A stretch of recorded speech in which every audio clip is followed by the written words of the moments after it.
दोस्तों सबसे पहले आप इस चैनल को देखिए जिसने सिर्फ 36 वीडियो अपलोड करके 28,000 सब्सक्राइबर बना लिए हैं और इसकी हर वीडियो पर लाखों व्यूज़ आते हैं। इसकी सबसे वायरल वीडियो पर 1.2 मिलियन व्यूज़ आए हैं।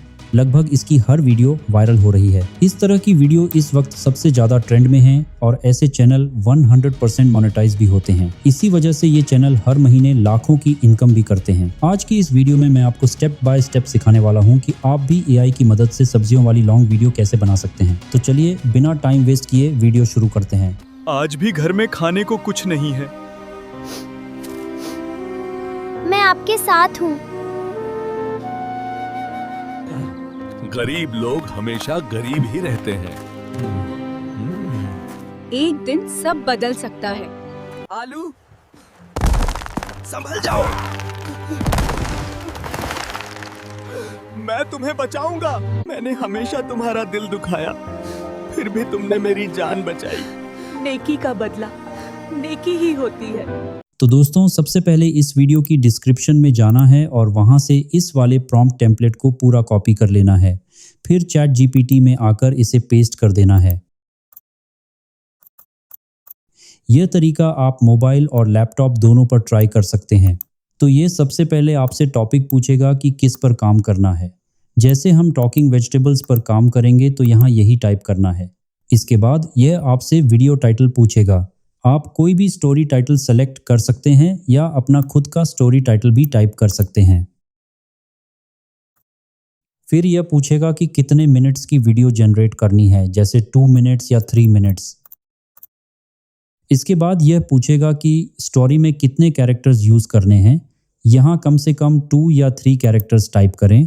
फिर यह आपसे कैरेक्टर्स की डिटेल्स मांगेगा, जैसे उनके क्लोथ्स कैसे हैं, उनका कलर और स्टाइल क्या है। सबसे आसान तरीका यह है कि यहाँ सिर्फ रैंडम टाइप कर दें।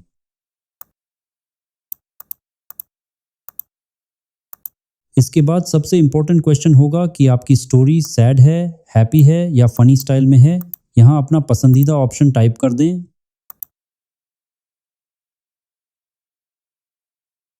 फिर यह आपसे लोकेशन पूछेगा कि स्टोरी विलेज में होगी या सिटी में। मैं यहाँ इंडियन विलेज टाइप कर रहा हूँ। इसके बाद आखिरी क्वेश्चन होगा कि लॉन्ग वीडियो जनरेट करनी है या शॉर्ट वीडियो।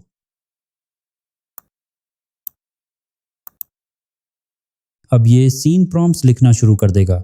इसमें इमेज प्रॉम्प्ट, मोशन प्रॉम्प्ट और हिंदी डायलॉग की पूरी डिटेल्स होंगी, जिन्हें आप चाहें तो चेंज भी कर सकते हैं। यह एक बार में सिर्फ 2 सीन्स के प्रॉम्प्ट्स लिखेगा। बाकी सीन्स के लिए आपको चैट GPT से सिर्फ नेक्स्ट सीन कहना है, फिर यह अगला सीन लिख देगा। इसी तरह एक एक करके सारे सीन्स जनरेट करें, क्योंकि अगर एक साथ सभी प्रॉम्प्ट्स जनरेट करेंगे तो कुछ डेटा मिस हो सकता है, जिससे आपकी स्टोरी खराब हो सकती है। अब अगले स्टेप में इमेज प्रॉम्प्ट को कॉपी करें और गूगल जेमिनी में जाकर इमेज मोड सेलेक्ट करें। वहां प्रॉम्प्ट पेस्ट करके इमेज जनरेट कर लें। आप देखेंगे कि इमेज की क्वालिटी बहुत ज़बरदस्त होगी।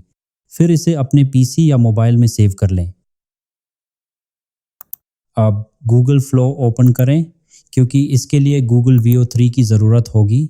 गूगल फ्लो में सबसे पहले इमेज अपलोड करें, फिर चैट GPT से मोशन प्रॉम्प्ट से लेकर म्यूज़िक तक का प्रॉम्प्ट कॉपी करें और गूगल फ्लो में पेस्ट करके वीडियो जनरेट करना शुरू कर दें। वीडियो जनरेट होने में थोड़ा टाइम लगेगा। अगर आपके पास ग्रॉक AI है तो उसे भी यूज़ कर सकते हैं, लेकिन बेस्ट रिजल्ट्स आपको VO3 में ही मिलेंगे। अब पहला क्लिप रेडी है। मैं आपको इसका डेमो दिखा देता हूँ। आज भी घर में खाने को कुछ नहीं है। मैं आपके साथ हूँ। इसके बाद फिर चैट GPT में वापस आएं और दूसरे सीन का इमेज प्रॉम्प्ट कॉपी करें। इसे भी गूगल जेमिनी से इमेज जनरेट करें, क्योंकि गूगल जेमिनी आपको सबसे बेस्ट इमेज क्वालिटी देता है। इमेज जनरेट होने के बाद इसे फिर से गूगल फ्लो में अपलोड करें और इसका मोशन प्रॉम्प्ट भी पेस्ट कर दें, बिल्कुल वैसे ही जैसे पहले क्लिप के लिए किया था। इसी तरह आपको बाकी सभी सीन प्रॉम्प्ट्स पहले चैट GPT से जनरेट करनी हैं, फिर उनकी इमेजेस गूगल जेमिनी से जनरेट करनी हैं और आखिर में गूगल फ्लो से हर सीन की वीडियो क्लिप जनरेट करनी है। गरीब लोग हमेशा गरीब ही रहते हैं। एक दिन सब बदल सकता है। तो इस टेम्पलेट और मेथड को मैंने बहुत सिंपल कर दिया है। आपने बहुत से यूट्यूबर्स की वीडियोस देखी होंगी लेकिन उनके मेथड्स काफ़ी मुश्किल होते हैं। इसमें आपको सिर्फ इमेज जनरेट करनी है और उसे वीडियो में कन्वर्ट करना है। इसके अलावा इसमें कुछ भी मुश्किल नहीं है। रही बात AI टूल्स की, तो उनका आपके पास होना ज़रूरी है, क्योंकि आखिर कब तक फ्री के चक्कर में बैठकर अपना टाइम वेस्ट करेंगे। और हाँ, इसमें वीडियो एडिटिंग भी ज़्यादा नहीं करनी पड़ती। बस सभी क्लिप्स को टाइमलाइन पर इंपोर्ट करें और स्टोरी के हिसाब से बैकग्राउंड म्यूजिक ऐड कर दें। अगर सैड स्टोरी है तो सैड बैकग्राउंड म्यूजिक इस्तेमाल करें और जहाँ साउंड इफ़ेक्ट्स की ज़रूरत हो वहाँ उन्हें भी ऐड कर दें। तो उम्मीद है कि ये simple AI vegetable story video कैसे बनाए गाइड आपको बहुत पसंद आई होगी। मिलते हैं नेक्स्ट वीडियो में।